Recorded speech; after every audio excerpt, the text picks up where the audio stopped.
ขอให้หยุดดื่มเหล้าอย่ามัวแต่เมาดื่มเหล้าเล่นการพนันคนเขาดูถูกกว่าพ่อที่เกียรติงาน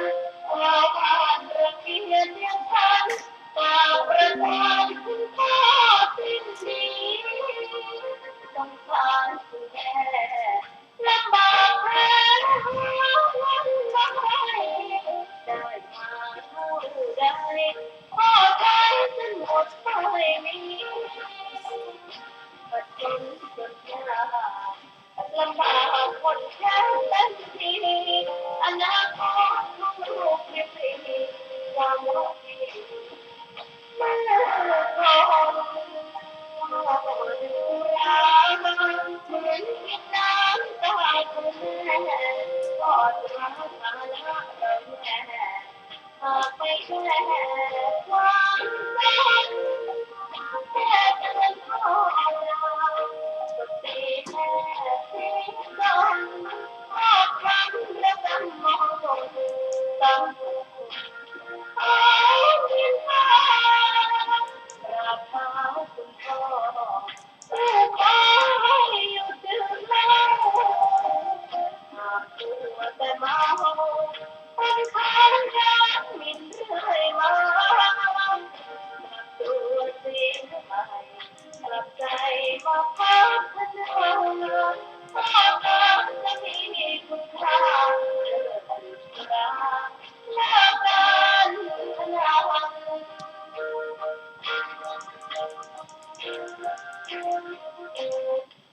14 นาฬิกา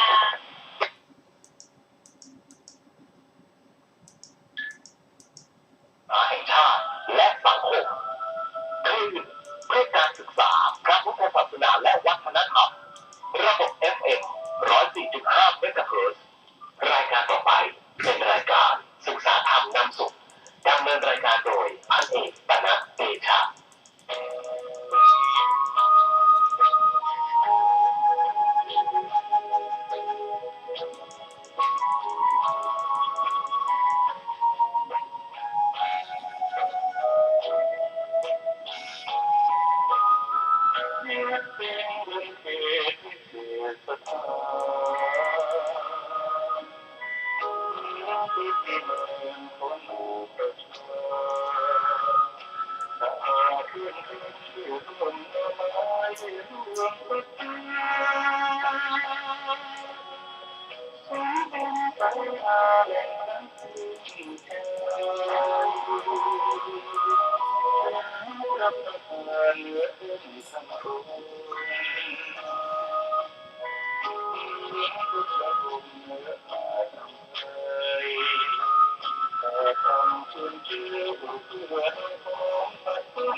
ขอนอบน้อมแด่พระผู้มีพระภาคเจ้าพระองค์นั้น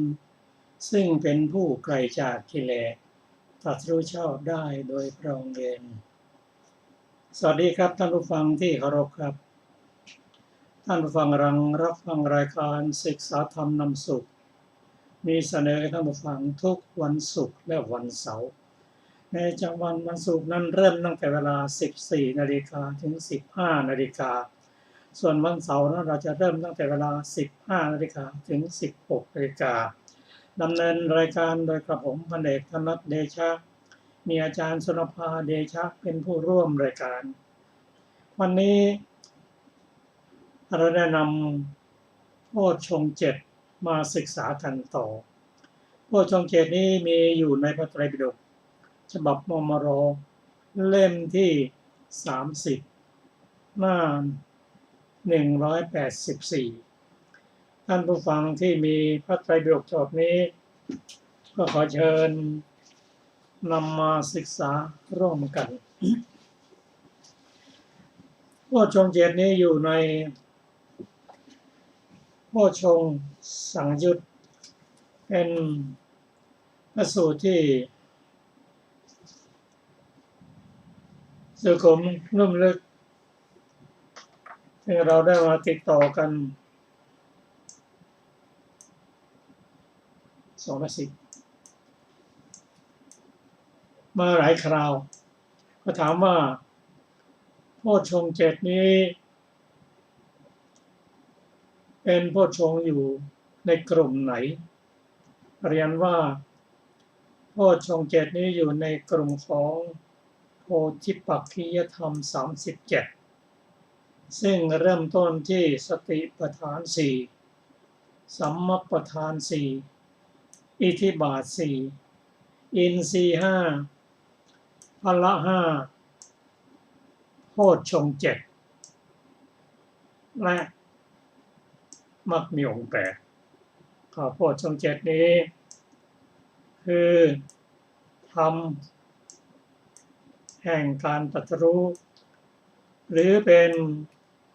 ธรรมที่ผู้ตรัสรู้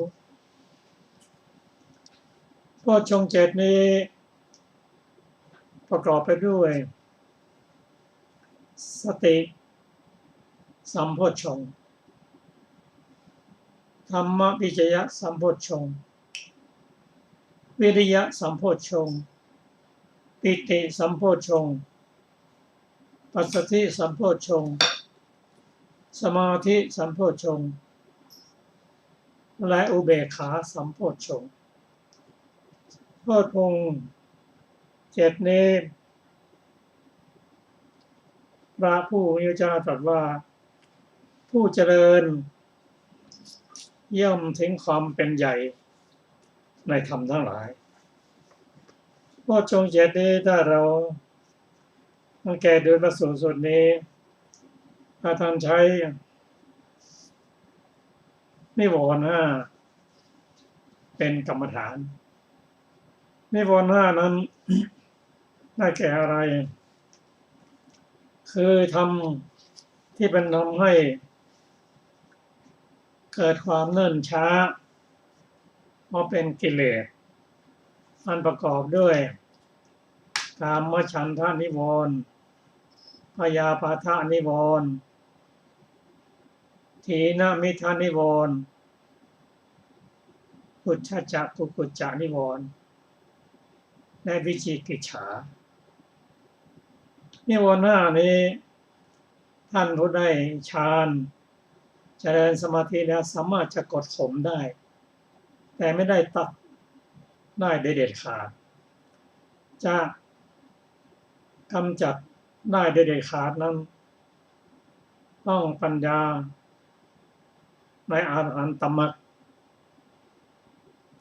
เพราะฉะนั้นโพชฌงค์7นี้ยังเป็นโพชฌงค์ใจที่ผู้เจริญแล้วมีความยิ่งใหญ่ในธรรมทั้งหลายโพชฌงค์7นี้ ที่ใช้นิวรณ์5นั้นเป็นกรรมฐานนั้นพอผู้เจริญโพชฌงค์7ได้ดีแล้วย่อมตัดโพชฌงค์7ด้วยโดยเด็ดขาด ได้อรหันตมรรคเราจะเห็นความสำคัญของนิวรณ์5นั้นซึ่งเป็นตัวกั้นขวางไม่ให้บรรลุพระนิพพาน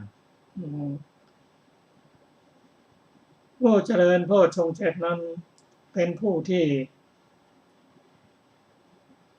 มีศีลสมบูรณ์แล้ว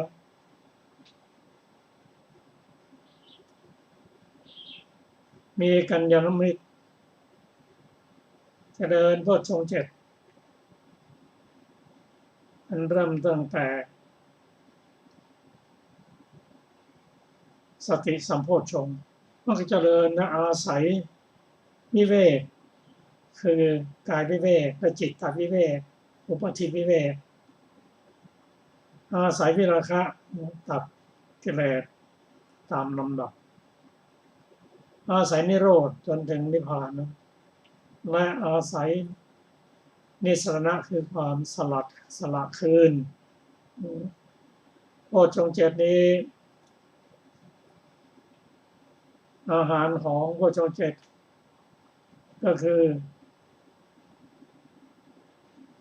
โยนิโสมนสิการะสำหรับสติโพชฌงค์ 7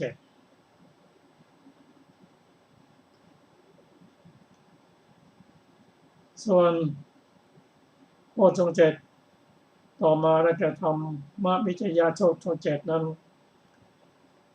ก็อาศัยอาหารคือการเรียนรู้ในทางที่เกิดปัญญารู้ว่าทำไหนเป็นอกุศลทำไหนเป็นกุศลทำไหนทำดำทำไหนทำขาวทำไหนมีโทษไม่มีโทษแล้วก็อาหารของปัญญานั้นก็คือขันธ์อายตนะธาตุเป็นต้นมาต่อไปนี้เราจะมาศึกษากันในรายละเอียดซึ่งเราได้อาศัยติดต่อกันมาก็ขอเชิญอาจารย์สุรภาสวัสดีค่ะท่านผู้ฟังทุกท่านวันนี้เราจะเริ่มด้วยทุติยชิลานสูตรนะคะพระมหาโมคคัลลานะหายอาพาธด้วยโพชฌงค์ 7สมัยหนึ่งพระผู้มีพระภาคเจ้าประทับอยู่ณพระวิหารเวฬุวันกลันทกะนิวาปสถานใกล้กรุงราชคฤห์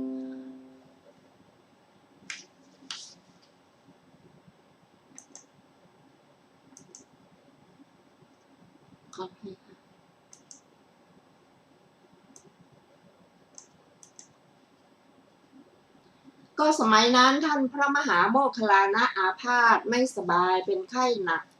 อยู่ณภูเขาคิชกูฏครั้งนั้นพระผู้มีพระภาคเจ้าเสด็จจากที่เร้นในเวลาเย็นเข้าไปหาท่านพระมหาโมคคัลลานะถึงที่อยู่แล้วประทับนั่งบนอาสนะที่ปูลาดไว้ครั้นแล้วได้ตรัสถามท่านพระมหาโมคคัลลานะว่าดูก่อนโมคคัลลานะเธอพออดทนได้หรือพอยังอัตภาพให้เป็นไปได้แลหรือทุกขเวทนาคลายลงไม่กำเริบขึ้นแลหรือความทุเลาย่อมปรากฏความกำเริบขึ้นไม่ปรากฏแลหรือท่านพระมหาโมคคัลลานะกราบทูลว่าข้าแต่พระองค์ผู้เจริญข้าพระองค์อดทนไม่ได้ยังอัตภาพให้เป็นไปไม่ได้ทุกขเวทนาของข้าพระองค์ย่อมกำเริบหนักยังไม่คลายลงความกำเริบย่อมปรากฏความทุเลาไม่ปรากฏ พระผู้มีพระภาคเจ้าดูก่อนอานนท์โพชฌงค์ 7เหล่านี้เรากล่าวไว้ชอบแล้วอันบุคคลเจริญแล้วกระทำให้มากแล้วย่อมเป็นไปเพื่อความรู้ยิ่งเพื่อความตรัสรู้เพื่อนิพพานโพชฌงค์ 7เป็นไฉนดูก่อนโมคคัลลานะสติสัมโพชฌงค์เรากล่าวไว้แล้ว อันบุคคลเจริญแล้วกระทำให้มากแล้วย่อมเป็นไปเพื่อความรู้ยิ่งเพื่อความตรัสรู้เพื่อนิพพาน และองค์อื่นๆจนถึงอุเบกขาสัมโพชฌงค์เรากล่าวไว้ชอบแล้วอันบุคคลเจริญแล้วกระทำให้มากแล้วย่อมเป็นไปเพื่อความรู้ยิ่งเพื่อความตรัสรู้เพื่อนิพพานดูก่อนโมคคัลลานะโพชฌงค์ 7เหล่านี้แลเรากล่าวไว้ชอบแล้วอันบุคคลเจริญแล้วกระทำให้มากแล้วย่อมเป็นไปเพื่อความรู้ยิ่งเพื่อความตรัสรู้เพื่อนิพพานท่านพระมหาโมคคัลลานะกราบทูลว่าข้าแต่พระองค์ผู้เจริญโพชฌงค์ดีนักข้าแต่พระสุคตโพชฌงค์ดีนักพระผู้มีพระภาคเจ้าได้ตรัสไวยากรณภาษิตนี้แล้วท่านพระมหาโมคคัลลานะปลื้มใจชื่นชมภาษิตของพระผู้มีพระภาคเจ้าท่านพระมหาโมคคัลลานะหายจากอาพาธนั้นแล้วและอาพาธนั้นอันพระมหาโมคคัลลานะละได้แล้วด้วยประการฉนี้แลจบทุติยคีลานสูตรที่ 5 ต่อไปเป็นตติยคิลานสูตรพระผู้มีพระภาคเจ้าทรงหายประชวรด้วยโพชฌงค์เจ็ดสมัยหนึ่งพระผู้มีพระภาคเจ้าประทับอยู่ณพระวิหารเวฬุวันกัลลันทกะนิวาปสถานใกล้กรุงราชคฤห์ก็สมัยนั้นพระผู้มีพระภาคเจ้าประชวรไม่ทรงสบายทรงเป็นไข้หนักครั้งนั้นท่านพระมหาจุนทะเข้าไปเฝ้าพระผู้มีพระภาคเจ้าถึงที่ประทับถวายบังคมพระผู้มีพระภาคเจ้าแล้วนั่งณที่ควรส่วนข้างหนึ่งพระผู้มีพระภาคเจ้าได้ตรัสกับท่านพระมหาจุนทะว่าดูก่อนจุนทะโพชฌงค์จงแจ่มแจ้งกับเธอพระจุนทะข้าแต่พระองค์ผู้เจริญโพชฌงค์เจ็ดเหล่านี้พระผู้มีพระภาคเจ้าตรัสไว้ชอบแล้วอันบุคคลเจริญแล้วกระทำให้มากแล้วย่อมเป็นไปเพื่อความรู้ยิ่งเพื่อความตรัสรู้เพื่อนิพพานโพชฌงค์เจ็ดเป็นไฉนข้าแต่พระองค์ผู้เจริญสติสัมโพชฌงค์พระผู้มีพระภาคเจ้าตรัสไว้ชอบแล้วอันบุคคลเจริญแล้วกระทำให้มากแล้วย่อมเป็นไปเพื่อความรู้ยิ่งเพื่อความตรัสรู้เพื่อนิพพานและองค์อื่นอุเบกขาสัมโพชฌงค์พระผู้มีพระภาคเจ้าได้ตรัสไว้ชอบแล้วอันบุคคลเจริญแล้วกระทำให้มากแล้วย่อมเป็นไปเพื่อความรู้ยิ่งเพื่อความรู้เพื่อนิพพานข้าแต่พระองค์ผู้เจริญโพชฌงค์เจ็ดเหล่านี้แลพระผู้มีพระภาคเจ้าตรัสไว้ชอบแล้วอันบุคคลเจริญแล้วกระทำให้มากแล้วย่อมเป็นไปเพื่อความรู้ยิ่งเพื่อความตรัสรู้เพื่อนิพพานดูก่อนจุนทะโพชฌงค์นี้ดีนะดูก่อนโพชฌงค์ดีนะท่านพระมหาจุนทะได้กล่าวไวยากรณภาษิตนี้แล้วพระศาสดาทรงพอพระทัย พระผู้มีพระภาคเจ้าทรงหายจากประชวรนั้นและอาพาธนั้น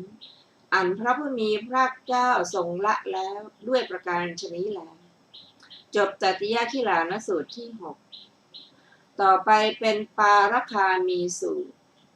เจริญโพชฌงค์เจ็ดย่อมเป็นไปเพื่อถึงฝั่งดูก่อนภิกษุทั้งหลายโพชฌงค์เจ็ดเหล่านี้อันบุคคลเจริญแล้วกระทำให้มากแล้วย่อมเป็นไปเพื่อถึงฝั่งจากที่ไม่ใช่ฝั่งโพชฌงค์เจ็ดเป็นไปเพื่อถึงฝั่งจากที่ไม่ใช่ฝั่งในมนุษย์คนที่ไปถึงฝั่งมีจำนวนน้อยแต่หมู่สัตว์นอกนี้ย่อมวิ่งไปตามฝั่งนั่นเองส่วนชนเหล่าใดประพฤติตามธรรมในธรรมที่พระผู้มีพระภาคเจ้าตรัสดีแล้วชนเหล่านั้นจะข้ามบ่วงมฤตยูซึ่งแสนยากที่จะข้ามได้บัณฑิตพึงละธรรมฝ่ายดำเสียเจริญธรรมฝ่ายขาวออกจากความอาลัยอาศัยความไม่มีอาลัยแล้วพึงละกามเสียเป็นผู้ไม่มีกิเลสเป็นเครื่องกังวลปรารถนาความยินดีในวิเวกที่สัตว์ยินดีได้ยากบัณฑิตพึงชำระตนให้ผ่องแผ้วจากเครื่องเศร้าหมองจิตชนเหล่าใดอบรมจิตดีแล้วโดยชอบในองค์เป็นเหตุตรัสรู้ไม่ถือมั่นยินดีแล้วในความสละคืนซึ่งความยึดถือชนเหล่านั้นเป็นผู้สิ้นอาสวะมีความรุ่งเรืองปรินิพพานแล้วในโลกจบปารคามีสูตรที่7ต่อไปเป็นวิรัตสูตรโพชฌงค์เจ็ดที่ปรารภผิดและปรารภถูกดูก่อนภิกษุทั้งหลายโพชฌงค์เจ็ดอันบุคคลเหล่าใดเหล่าหนึ่งปรารภผิดแล้วอริยมรรคอันยังสัตว์ให้ถึงความสิ้นทุกข์โดยชอบเป็นอันบุคคลเหล่านั้นปรารภผิดแล้วโพชฌงค์เจ็ดอันบุคคลเหล่าใดเหล่าหนึ่งปรารภถูกแล้วอริยมรรคอันยังสัตว์ให้ถึงความสิ้นทุกข์โดยชอบเป็นอันบุคคลเหล่านั้นปรารภถูกแล้วโพชฌงค์เจ็ดเป็นไฉนคือสติสัมโพชฌงค์จนถึงอุเบกขาสัมโพชฌงค์ดูก่อนภิกษุทั้งหลายโพชฌงค์เจ็ดเหล่านี้อันบุคคลเหล่าใดเหล่าหนึ่งปรารภผิดแล้วอริยมรรคอันยังสัตว์ให้ถึงความสิ้นทุกข์โดยชอบเป็นอันบุคคลเหล่านั้นปรารภผิดแล้วโพ โพชฌงค์7เหล่านี้อันบุคคลเหล่าใดเหล่าหนึ่งปรารภถูกแล้วอริยมรรคอันสัตว์ให้ถึงความสิ้นทุกข์โดยชอบเป็นอันบุคคลเหล่านั้นปรารภถูกแล้วจบวิรัตสูตรที่8ต่อไปเป็นอริยสูตรเจริญโพชฌงค์7ย่อมนำตนออกจากทุกข์ดูก่อนภิกษุทั้งหลายโพชฌงค์7เหล่านี้อันบุคคลเจริญแล้วกระทำให้มากแล้วให้เป็นอริยธรรมนำตนออกจากทุกข์ย่อมนำไปเพื่อความสิ้นทุกข์โดยชอบแก่ผู้กระทำซึ่งโพชฌงค์7นั้นโพชฌงค์7เป็นไฉนคือสติสัมโพชฌงค์จนถึงอุเบกขาสัมโพชฌงค์ดูก่อนภิกษุทั้งหลายโพชฌงค์7เหล่านี้แลอันบุคคลเจริญแล้วกระทำให้มากแล้วให้เป็นอริยธรรมนำตนออกจากทุกข์ย่อมนำไปเพื่อความสิ้นทุกข์โดยชอบแก่ผู้กระทำซึ่งโพชฌงค์7นั้นจบอริยสูตรที่9ต่อไปเป็นนิพพานสูตรเจริญโพชฌงค์7ย่อมเป็นไปเพื่อความนายดูก่อนภิกษุทั้งหลายโพชฌงค์7เหล่านี้อันบุคคลเจริญแล้วกระทำให้มากแล้วย่อมเป็นไปเพื่อความนายโดยส่วนเดียวเพื่อคลายกำหนัดเพื่อความดับเพื่อความสงบระงับเพื่อความรู้ยิ่งเพื่อความตรัสรู้เพื่อนิพพานโพชฌงค์7เป็นไฉนคือสติสัมโพชฌงค์จนถึงอุเบกขาสัมโพชฌงค์ดูก่อนภิกษุทั้งหลายโพชฌงค์7เหล่านี้แลอันบุคคลเจริญแล้วกระทำให้มากแล้วย่อมเป็นไปเพื่อความนายโดยส่วนเดียวเพื่อคลายกำหนัดเพื่อความดับเพื่อความสงบระงับเพื่อความรู้ยิ่งเพื่อความตรัสรู้เพื่อนิพพานจบนิพพานสูตรที่7และจบขีลานะวรรควรรณนาที่2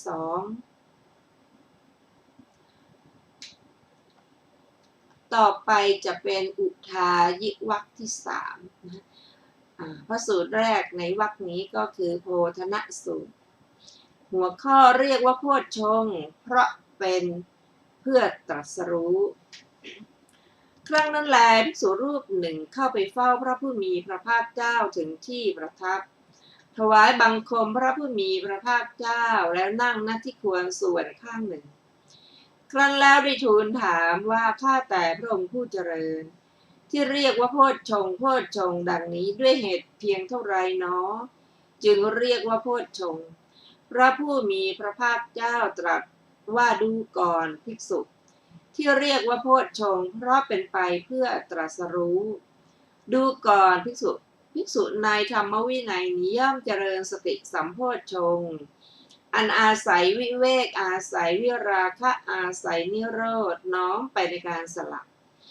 และ องค์อื่นๆจนถึงย่อมเจริญอุเบกขาสัมโพชฌงค์อันอาศัยวิเวกอาศัยวิราคะอาศัยนิโรธน้อมไปในการสละดูก่อนภิกษุที่เรียกว่าโพชฌงค์เพราะเป็นไปเพื่อตรัสรู้ฉะนี้แลจบโพธนาสูตรที่1ในสูตรนี้มีอัตถกถาดังต่อไปนี้นะคะบทว่ากิตตาวตานุโขพันเตโพชฌังคาติวุจจันติความว่าภิกษุทูลถามว่าข้าแต่พระองค์ผู้เจริญที่เรียกว่าชื่อนี้องค์อันเป็นความตรัสรู้ด้วยเหตุเพียงไรหนอแลบทว่าโพธายะสังวัตตันติได้แก่เพื่อความเป็นได้แก่ย่อมเป็นไปเพื่อความตรัสรู้ในสูตรนี้ท่านกล่าวโพชฌงค์คลุกเคล้ากันไปจบโพธนาสูตรที่1ต่อไปเป็นเทศนาสูตรโพชฌงค์7ดูก่อนภิกษุทั้งหลายเราจักแสดงโพชฌงค์7แก่เธอทั้งหลายจงฟังเรื่องนั้นก็โพชฌงค์7เป็นไฉนคือสติสัมโพชฌงค์จนถึงอุเบกขาสัมโพชฌงค์ดูก่อนภิกษุทั้งหลายโพชฌงค์7เหล่านี้แลจบเทศนาสูตรที่2ต่อไปเป็นฐานิยสูตร นิวรณ์ห้าเกิดเพราะมนสิการถึงธรรมที่เป็นที่ตั้งแห่งนิวรณ์ดูก่อนภิกษุทั้งหลายกามฉันท์ที่ยังไม่เกิดย่อมเกิดขึ้นและที่เกิดขึ้นแล้วย่อมเป็นไปเพื่อความเจริญไพบูรย์ยิ่งเพราะกระทำมนสิการมากถึงธรรมอันเป็นที่ตั้งแห่งกามราคะพยาบาทที่ยังไม่เกิดย่อมเกิดขึ้นและที่เกิดแล้วย่อมเป็นไปเพื่อความเจริญไพบูรย์ยิ่งเพราะกระทำมนสิการมากถึงธรรมอันเป็นที่ตั้งแห่งพยาบาทถีนมิทธะที่ยังไม่เกิดย่อมเกิดขึ้นและที่เกิดขึ้นแล้วย่อมเป็นไปเพื่อความเจริญไพบูรย์ยิ่งเพราะกระทำมนสิการมากถึงธรรมอันเป็นที่ตั้งแห่งถีนมิทธะอุทธัจจะกุกุจจะที่ยังไม่เกิดย่อมเกิดขึ้นและที่เกิดขึ้นแล้วย่อมเป็นไปเพื่อความเจริญไพบูรย์ยิ่งเพราะกระทำมนสิการมากถึงธรรมอันเป็นที่ตั้งแห่งอุทธัจจะกุกุจจะ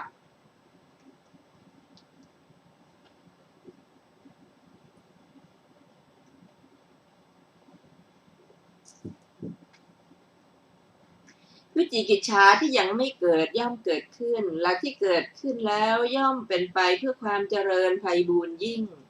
เพราะกระทำมนสิการมากถึงธรรมอันเป็นที่ตั้งแห่งวิจิกิจฉาดูก่อนภิกษุทั้งหลาย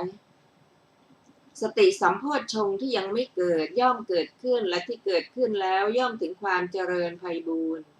เพราะกระทำมนสิการมากถึงธรรมอันเป็นที่ตั้งแห่งสติสัมโพชฌงค์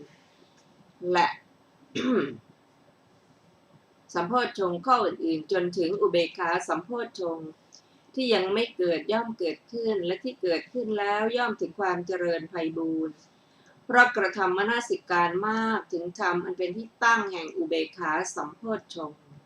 จบฐานิยสูตรที่3ซึ่งมีอรรถกถาดังต่อไปนี้บทว่ากามราคัตถานิยาได้แก่อารมณธรรมอันเป็นเหตุแห่งกามราคะแม้ในธรรมอันเป็นที่ตั้งแห่งพยาบาทเป็นต้นก็มีนัยนี้เหมือนกันก็สูตรนี้ทั้งหมดท่านกล่าวโดยอารมณ์เท่านั้น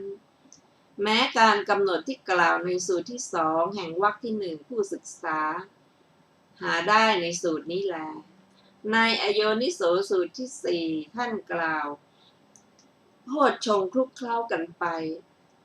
ในอปริหานิยสูตรที่5บทว่าอปริหานิเยธัมมา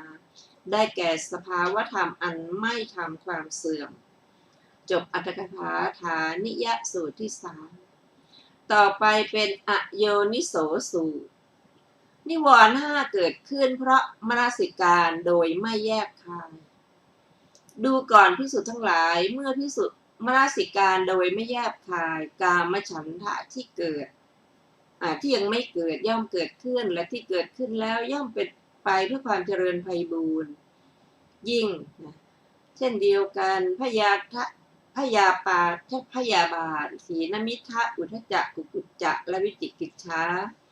ที่ยังไม่เกิดย่อมเกิดขึ้นและที่เกิดขึ้นแล้วย่อมเป็นไปเพื่อความเจริญไพบูรย์ยิ่งสติสัมโพชฌงค์ที่ยังไม่เกิดย่อมไม่เกิดขึ้นและที่เกิดขึ้นแล้วย่อมดับไป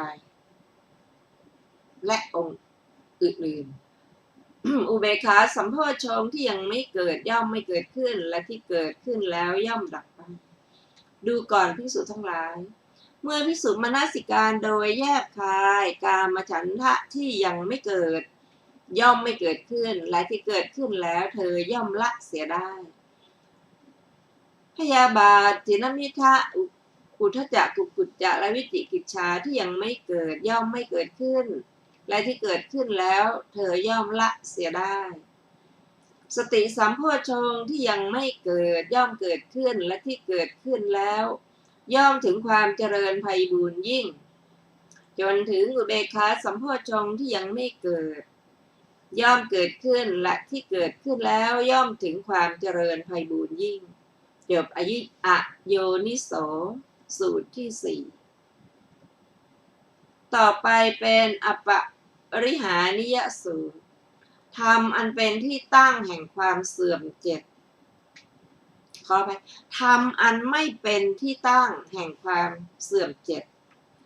ดูก่อนภิกษุทั้งหลายเราจักแสดงธรรมอันไม่เป็นที่ตั้งแห่งความเสื่อมเจ็ดประการเธอทั้งหลายจงฟังธรรมนั้น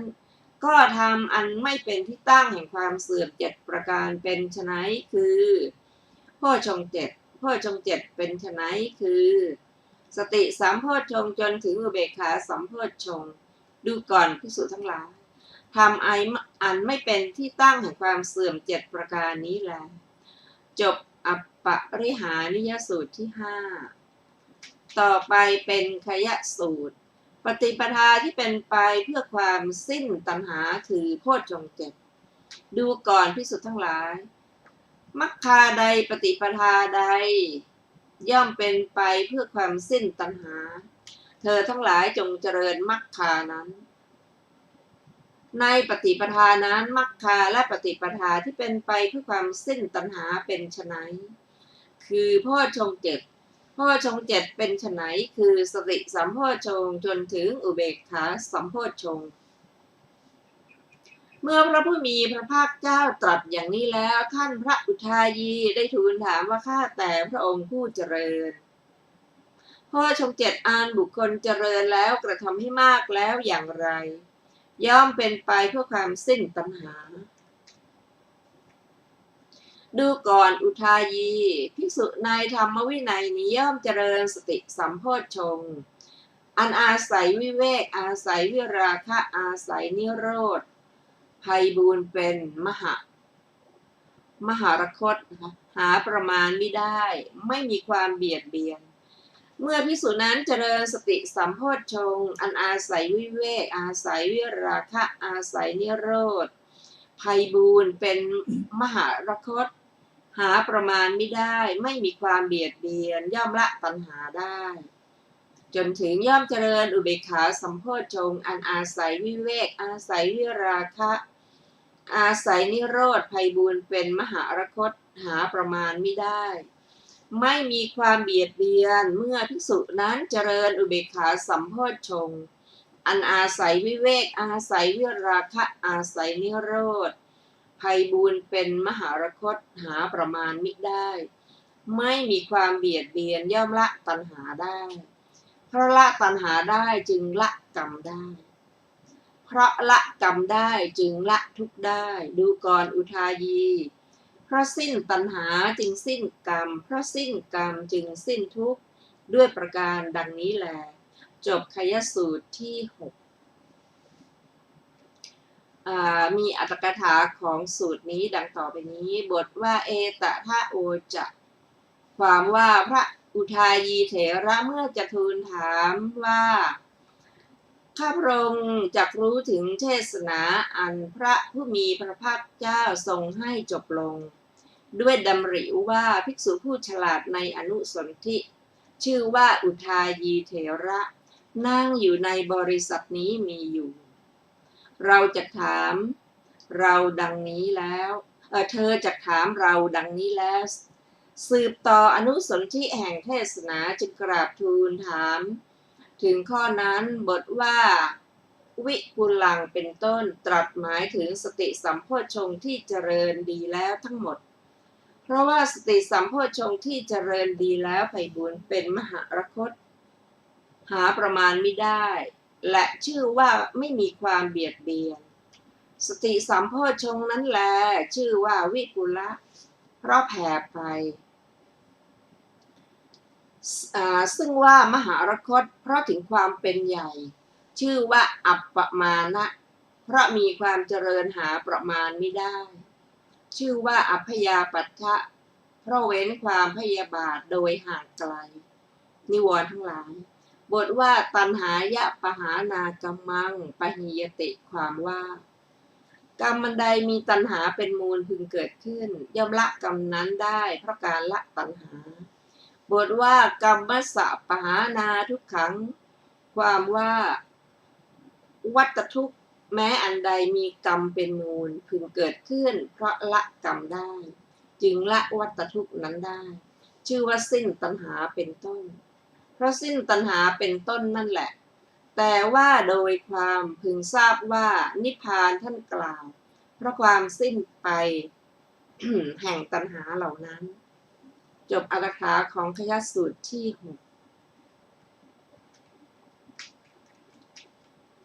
ต่อไปเป็นนิโรธสูตรปฏิปทาเป็นไปเพื่อความดับตัณหาคือโพชฌงค์ 7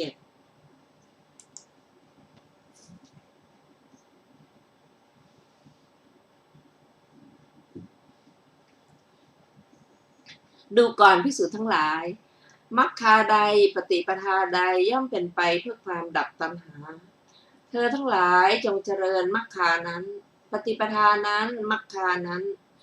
และปฏิปทาที่เป็นไปเพื่อความดับตัณหาเป็นไฉนคือโพชฌงค์ 7โพชฌงค์ 7เป็นไฉนคือสติสัมโพชฌงค์จนถึงอุเบกขาสัมโพชฌงค์ดูก่อนภิกษุทั้งหลายโพชฌงค์ 7อันบุคคลเจริญแล้วกระทำให้มากแล้วย่อมเป็นไปเพื่อความดับตัณหาดูก่อนภิกษุทั้งหลายภิกษุในธรรมวินัยนี้ย่อมเจริญสติสัมโพชฌงค์อันอาศัยวิเวกอาศัยวิราคะอาศัยนิโรธย่อมน้อมไปในการสละ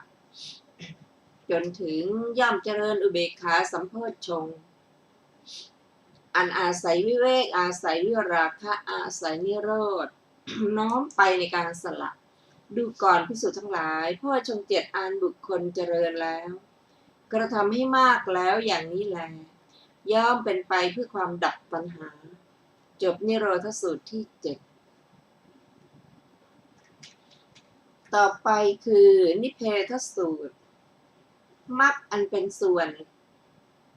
การแทงตลอดคือโพชฌงค์ 7ดูก่อนภิกษุทั้งหลายเราจักแสดงมรรคาอันเป็นส่วนแห่งการแทงตลอดแก่เธอทั้งหลายจงฟังมรรคานั้นก็มรรคาอันเป็นส่วนแห่งการแทงตลอดเป็นไฉนคือโพชฌงค์ 7โพชฌงค์ 7เป็นไฉนคือสติสัมโพชฌงค์จนถึงอุเบกขาสัมโพชฌงค์เมื่อพระผู้มีพระภาคเจ้าตรัสอย่างนี้แล้วท่านพระอุทายีได้ทูลถามว่าข้าแต่พระองค์ผู้เจริญโพชฌงค์ 7อันบุคคลเจริญแล้วกระทำให้มากแล้วอย่างไรย่อมเป็นไปเพื่อความแทงตลอดพระผู้มีพระภาคเจ้าดูก่อนอุทายีภิกษุในธรรมวินัยนี้ย่อมเจริญสติสัมโพชฌงค์อันอาศัยวิเวกอาศัยวิราคะอาศัยนิโรธอันไพบูลย์เป็นมหารคตหาประมาณไม่ได้ไม่มีความเบียดเบียนเธอมีจิตอันสติสัมโพชฌงค์อบรมแล้วย่อมแทงตลอดย่อมทำลายกองโลภะที่ยังไม่เคยแทงตลอดยังไม่เคยทำลายเสียได้ย่อมแทงตลอดย่อมทำลายกองโทสะที่ยังไม่เคยแทงตลอดยังไม่เคยทำลายเสียได้ย่อมแทงตลอดย่อมทำลายกองโมหะที่ยังไม่เคยแทงตลอด ยังไม่เคยทำลายเสียได้ จนถึงย่อมเจริญอุเบกขาสัมโพชฌงค์อันอาศัยวิเวกอาศัยวิราคะอาศัยนิโรธอันไพบูลย์เป็นมหารคตหาประมาณไม่ได้ไม่มีความเบียดเบียนเธอมีจิตอันอุเบกขาสัมโพชฌงค์อบรมแล้วย่อมแทงตลอดย่อมทำลายกองโลภะที่ยังไม่เคยแทงตลอดยังไม่เคยทำลายเสียได้ย่อมแทงตลอดย่อมทำลายกองโทสะที่ยังไม่เคยแทงตลอดยังไม่เคยทำลายเสียได้ย่อมแทงตลอดย่อมทำลายกองโมหะที่ยังไม่เคยแทงตลอดยังไม่เคยทำลายเสียได้ดูก่อนอุทายีโพชฌงค์ 7อันบุคคลเจริญแล้วกระทำให้มากแล้วอย่างนี้แลย่อมเป็นไปเพื่อความแทงตลอดจบ นิพเพทสูตรที่ 8มีอรรถกถาดังต่อไปนี้บทว่านิเพทภาคียังได้แก่ส่วนแห่งการแทงตลอดบทว่าสติสัมโพชังคภาวิเตนะความว่ามีจิตอันสติสัมโพชฌงค์อบรมแล้วในข้อนี้มีมรรคและโพชฌงค์คลุกเคล้ากันอย่างนี้จิตที่มั่นคงอันมรรคและโพชฌงค์เหล่านั้นอบรมแล้วเกิดโลกุตระ ก็แลการทำโพชฌงค์นั้นให้อาศัยมรรคแล้วกล่าวให้คลุกเคล้ากันนั่นแลจึงจะควรจบอรรถกถาของนิเพทสูตรที่ 8ต่อไปเป็นเอกกามสูตรโพชฌงค์7ย่อมเป็นไปเพื่อละธรรมเป็นที่ตั้งสังโยชน์ดูก่อนภิกษุทั้งหลายเรายังไม่เล็งเห็นธรรมอื่นแม้ข้อหนึ่งที่บุคคลเจริญแล้วกระทำให้มากแล้วย่อมเป็นไปเพื่อละธรรมอันเป็นที่ตั้งแห่งสังโยชน์เหมือนโพชฌงค์7นี้เลยโพชฌงค์7เป็นไฉนคือสติสัมโพชฌงค์จนถึงอุเบกขาสัมโพชฌงค์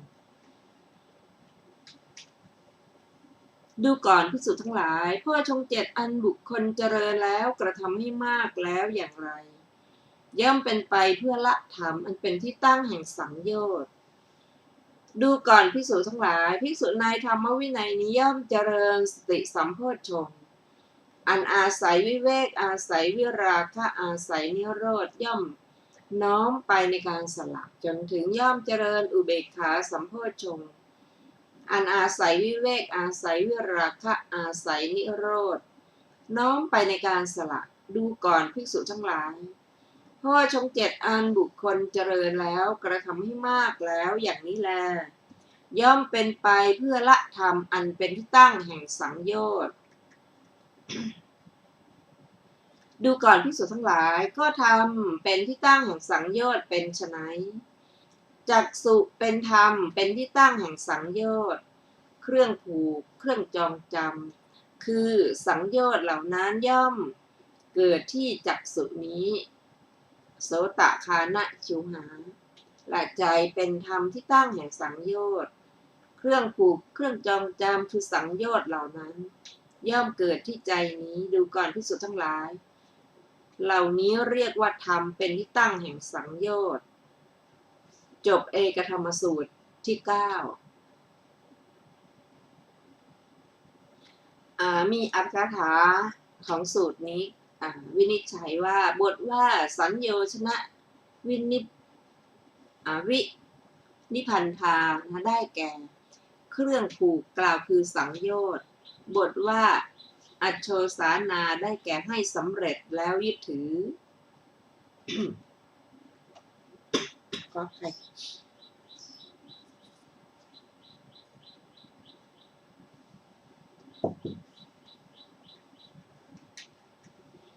ต่อไปเป็นอุทายิสูตรพระผู้มีพระภาคเจ้ารับรองมรรคที่พระอุทายีได้สมัยหนึ่งพระผู้มีพระภาคเจ้าประทับอยู่ณนิคมของชนชาว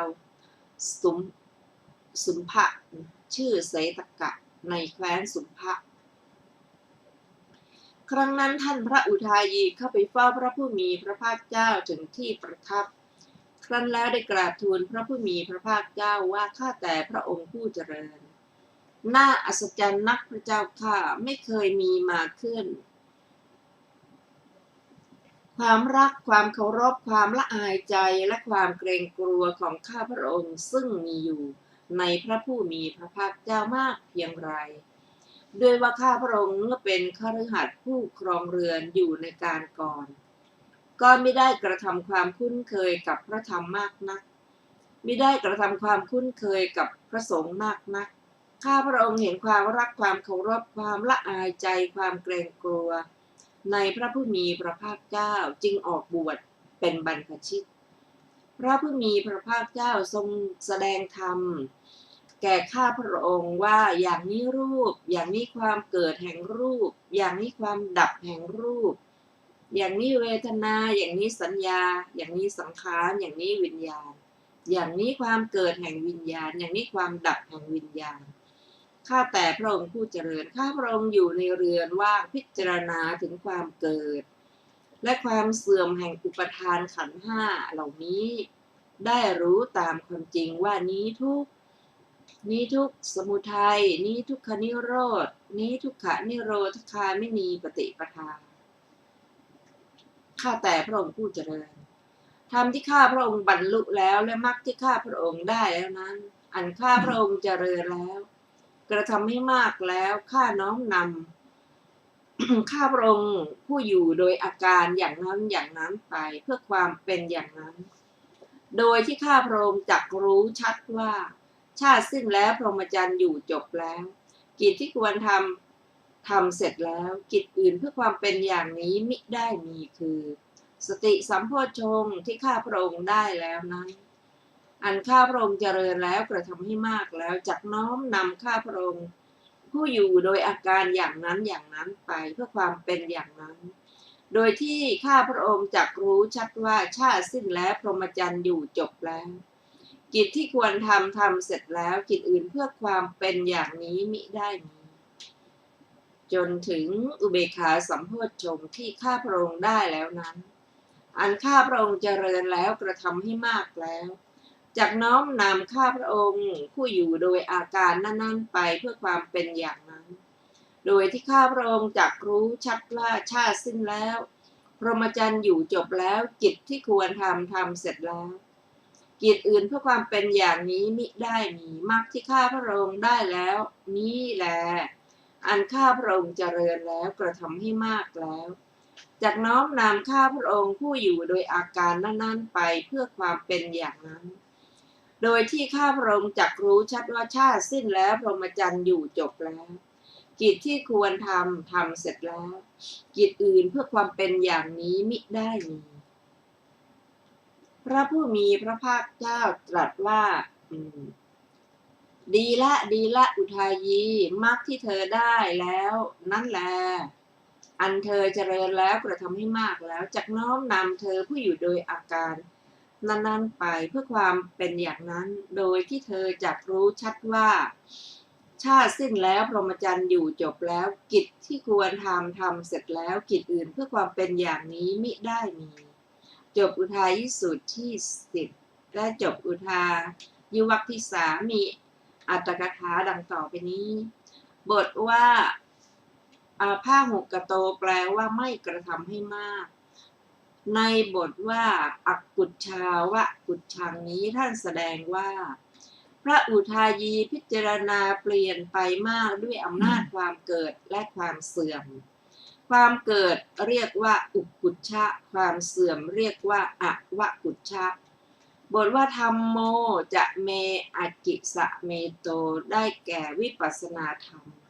อันข้าพระองค์บรรลุแล้วบทว่ามัคโคคือวิปัสสนามัคก็ถ้าพระเถระเป็นโสดาบันในสมัยนั้นพึงทราบวิปัสสนานี้เพื่อประโยชน์แก่มรรคาทั้ง3เบื้องบนถ้าเป็นอนาคามีพึงทราบวิปัสสนานี้เพื่อประโยชน์แก่อรหัตตมรรคบทว่าตถาวิหารันตังได้แก่อยู่โดยอาการนั้นๆบทว่าตถัตตายะได้แก่ความเพื่อความเป็นอย่างนั้นด้วยบทเป็นต้นว่าขีนาชาติท่านประสงค์เอาตถัตตายะพระเถระแสดงความเป็นอย่างนั้นในข้อนี้มีอธิบายว่าพระเถระย่อมนำเอาธรรมนั้นเข้ามาเพื่อประโยชน์แก่การพิจารณาเมื่อท่านแสดงธรรมนั้นจึงกล่าวอย่างนี้ธรรมที่เหลือในบททั้งปวงมีเนื้อความง่ายทั้งนั้นแลจบอรรถถาของอุทายิสูตรที่10และจบอุทายิวรรควรรณนาที่3ท่านผู้ฟังที่เคารพครับโพชฌงค์7ที่อยู่ในโพชฌงค์2ยุตนั้นเป็น2ยุตที่เกี่ยวกับโพชฌงค์7ที่ให้รายละเอียดอย่างมากดังที่เรียนได้ทราบว่าโพชฌงค์7นั้นผู้เจริญให้มากแล้วย่อมถึงธรรมมันยิ่งใหญ่เพราะว่าแต่ละองค์อันประกอบด้วยสติตัวสตินี้เป็นตัวที่สามารถที่จะเข้าถึงได้โดยการเข้าหาอาจารย์กัลยาณมิตรโดยเฉพาะอรหันตบุคคล ที่ท่านมีศีลมีสมาธิมีปัญญาเยี่ยมเข้าไปหาท่านเคารพท่านฟังธรรมจากท่านเรียนถามปัญหาจากท่านนอกจากนั้นก็ได้ฟังธรรมแล้วก็มาระลึกถึงได้ว่าเราได้เข้าหากัลยาณมิตรที่เป็นอรหันต์นั้นการระลึกอยู่อย่างนี้ว่าท่านสอนทำอย่างนี้เราทำปัญหาอย่างนี้นั่นเป็นอันปรารภสติสัมโพชฌงค์แล้วสติสัมโพชฌงค์ที่เราได้ปฏิบัตินั้นระลึกได้นั้นด้วยปัญญาที่เราได้รับได้เรียนรู้นั้นก็ถือว่าเราได้นำได้ปรารภถึงธรรมวิจยะสัมโพชฌงค์ได้ฟังธรรมมาแล้วเราพิจารณาธรรมการกระทำอย่างนี้ โดยไม่ละทิ้ง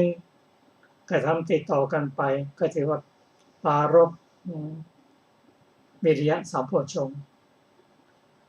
ก็โพชฌงค์แต่ละองค์ธรรมนั้นเกื้อกูลต่อกันและกันจากพระสูตรที่เราได้ศึกษาวันนี้เห็นว่าถ้าเราได้นำสติสัมโพชฌงค์มาเจริญสัมโพชฌงค์โดยการใช้วิเวกอาศัยวิเวกคือกายวิเวกและจิตตวิเวกคำว่ากายวิเวกหมายถึงตัวเจตสิกวิเวกและอุปธิวิเวกอาศัยการละกิเลสตามลำดับเรียกว่านิราคะจนได้ตรัสรู้คือนิโรธและการสละคืนการเจริญโพชฌงค์เจตที่ถูกต้องนั้นแต่ละหัวข้อเราเจริญสติสัมโพชฌงค์ก็ได้บรรลุธรรมถึงนิพพานแต่ละหัวข้อนั้นถึงนิพพานทุกข้อเพราะฉะนั้นนิพพานเพราะฉะนั้นโพชฌงค์เจตนั้นจึงเป็นธรรมะที่ยิ่งใหญ่ แต่อย่างไรก็ตามการเจริญโพชฌงค์เจตนั้นจะต้องรู้ว่าอะไรเป็นอาหารของโพชฌงค์เจตรู้ว่าธรรมที่เกื้ออุปการะมากนั่นก็คือกัลยาณมิตรแต่ผู้เจริญโพชฌงค์เจตนี้ต้องถึงพร้อมด้วยศีลนี่เป็นความละเอียดอ่อนของโพชฌงค์เจตโพชฌงค์เจตนี้ถ้าบรรลุแต่ละหัวข้อนั้นก็จะกำจัดกิเลสได้เป็นลำดับไปโดยเฉพาะนิวรณ์5ถ้าเจริญโพชฌงค์เจตได้แล้วก็สามารถดับนิวรณ์5ได้เป็นพระอรหันตบุคคลแล้วมีธรรมอื่นๆที่พิจารณาตามไปด้วยก็เราจะมาศึกษากันในโพชฌงค์เจตเข้าใจว่าต้องหลายๆครั้งความเข้าใจจึงจะมากขึ้นค่ะท่านผู้ฟังที่เคารพวันนี้รายการศึกษาธรรมนมสุขก็ได้หมดเวลาลงแล้วนะคะเราจะมาพบกันอีกในวันพรุ่งนี้เวลา 15 นาฬิกาเป็นต้นไปขอขอบคุณทุกท่านที่ได้ศึกษาร่วมกันขอมีความเจริญในธรรมยิ่งขึ้นค่ะวันนี้ก็ลาไปก่อนนะคะสวัสดีค่ะ